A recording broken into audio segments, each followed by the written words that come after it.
Nanggaling ako sa isang kakaibang karanasan na nag-iwan sa akin ng malubhang takot sa pagmamaneho sa gabi. Ito'y naganap isang gabi noong ako'y napilitang magmaneho na mag-isa pauwi mula sa isang kaibigan sa isang malayong lugar. Sabi sa akin ng aking kaibigan na doon na lang muna daw ako sa kanila matulog at delikado na sa daan paghating gabi. At lalo na wala akong kasama. At baka daw antukin ako sa daan sa dahilang wala akong makakausap. Ngumiti ako at nagpasalamat sa kanyang alok at nagsabing pabaunan na lang niya ako na maraming sachet ng kape at sigarilyo. Sabay ngiti at nagpaalam na ako.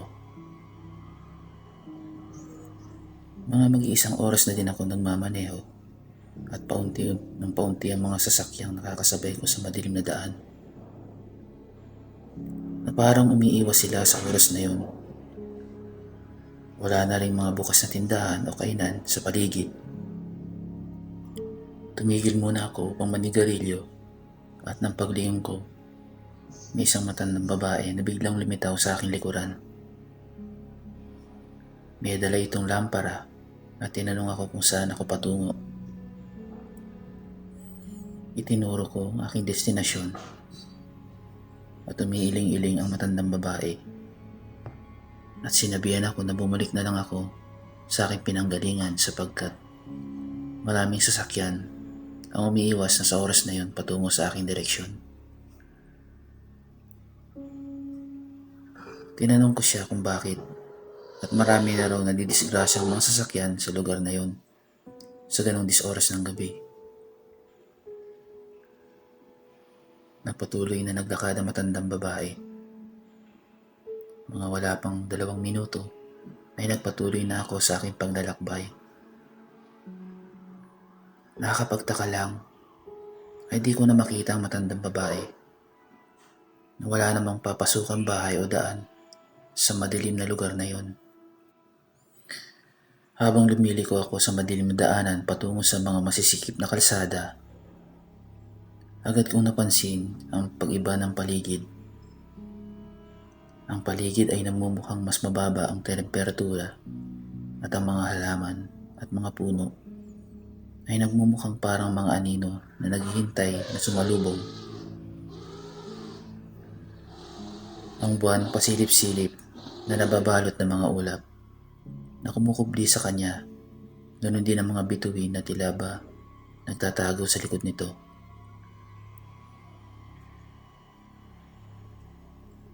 Habang patuloy ako nagmamaneho, napansin kong may isang lumang sasakyan na sumusunod sa akin. Bawat kilos ko tila ba malapit ng panganib na nag-aalab sa ilalim ng aking balat. Ang kotse sa likod ko ay tila hindi nagmamadali. Mahina ang ilaw nito at parang hindi rin ito nagbibigay ng sapat na espasyo para makalampas ako. Pinilit kong hindi pansinin ang nararamdaman kong kaba at takot. Ngunit ang sasakyang yon ay patuloy pa rin sa pagtutok sa akin. Nagdesisyon akong lumiko sa isang mas maliit na daan patungo sa mga kakaibang burol. Nang malayo na ako sa sasakyan, isinagawa ko ang aking plano na ituloy ang pagmamaneho papunta sa isang maliwanag na bahagi ng bayan. Subalit, bigo ako at waring hindi ako nilubayan ng takot.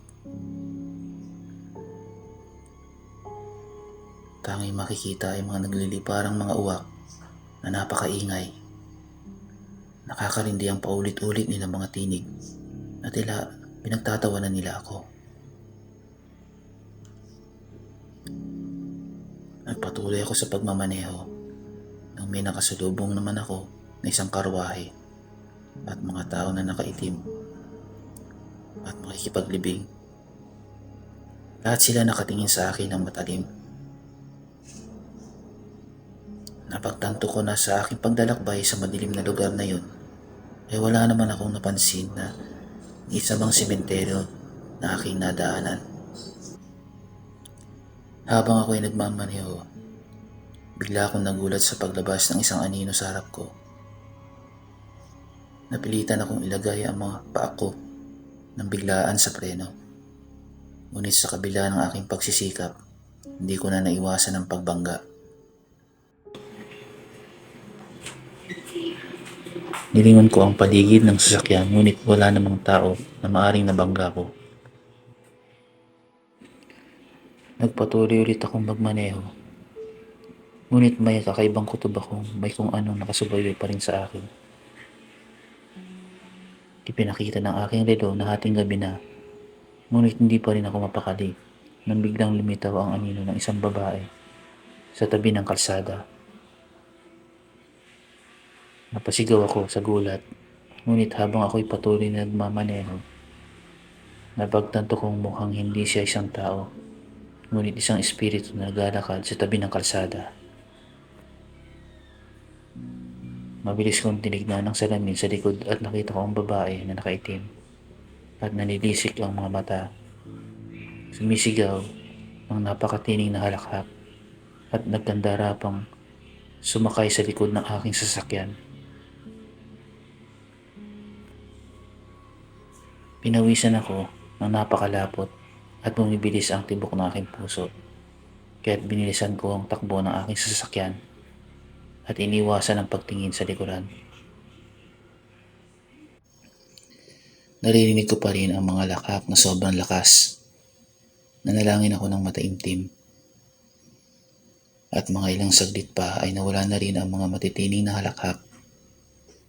At sa wakas, nakarating ako sa mas maliwanag na bahagi ng bayan. Nang umabot na ako sa bahay, hindi ko na napigilan ang aking nararamdaman. Hinaplos ako ng malamig na kaba at ang aking mga kamay ay hindi pa rin tumitigil sa panginginig. Naisip ko ang lahat ng mga kakaibang bagay na nangyari sa gabi na yon habang iniwan ko ang sasakyan at pumasok sa aking bahay. Hindi ko malimutan ang mga sandaling iyon ng takot at kabalisahan. Kahit na ako'y nasa loob na ng aking tahanan, hindi ko pa rin mapigilang isipin kung ano nga ba ang totoong nangyari sa akin ng gabing yun. Ang pagmamaneho sa gabi ay hindi na muling naulit ng walang kasama.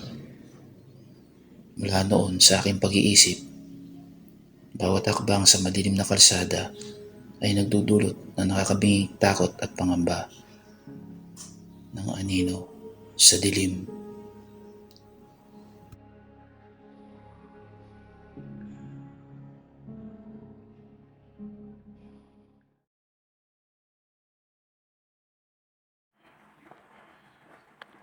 Sa isang tahimik na bayan na di gaanong dinadayo, ay may isang kwentong kababalaghan ng isang karwaheng itim na gumagala tuwing hating gabi.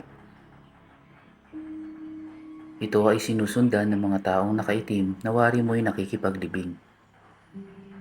Madalas ito nagpapakita sa mga motoristang nag-iisa lang sa daan. Daang Kalansay ang tawag ng mga matatanda sa daan na yun.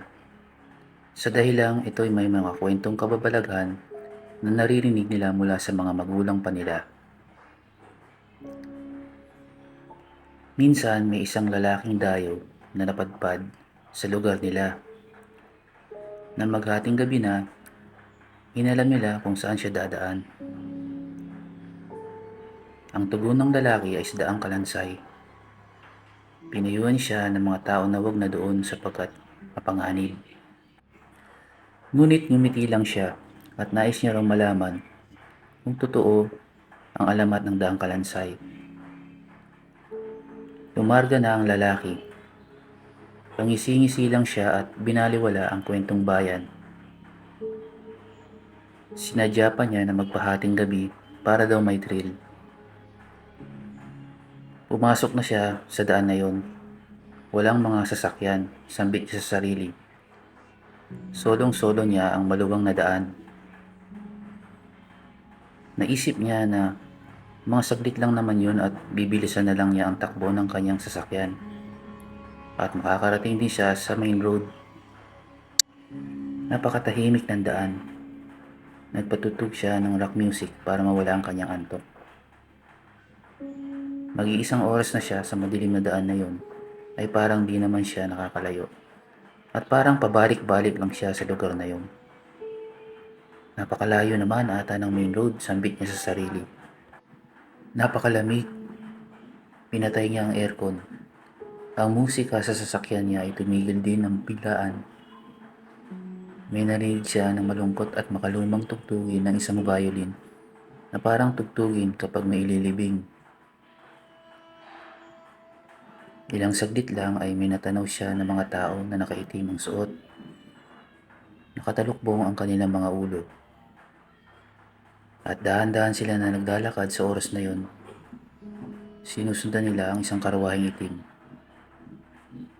Kinabahan ang lalaki at nasambit sa sarili na totoo nga ang kwento. Binilisan niya at walang lingon-lingon na nilagpasan ang mga taong yun at ang karwaheng itim. Nalagpasan niya paunti-unti at nawala na sa kanyang salamin ang karwahe. Salamat, sambit niya sa kanyang sarili. Ngunit saglit lang ay nasa likuran na naman siya ng karwahe at mga nakikipaglibing. Makailang beses na niya naranasan ang paulit-ulit na senaryo.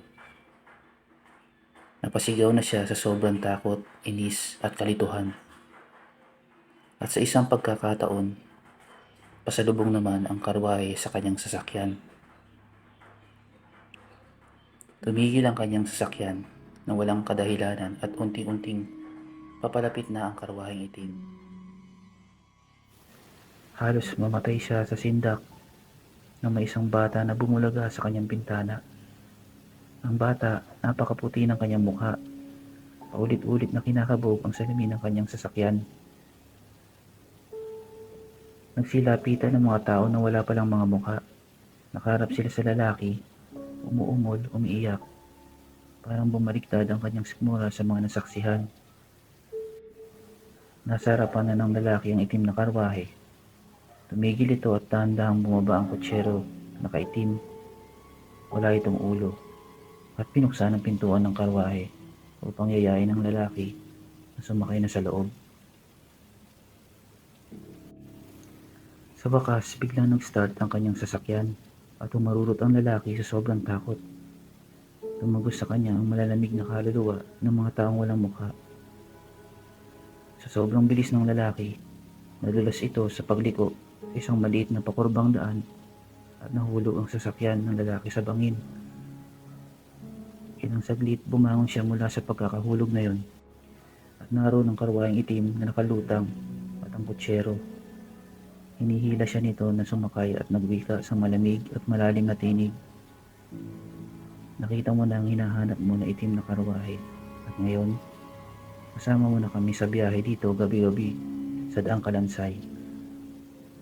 At sunod noon ang nakakabinging sigaw mula sa lalaki na nakita niya ang walang buhay na niyang katawan.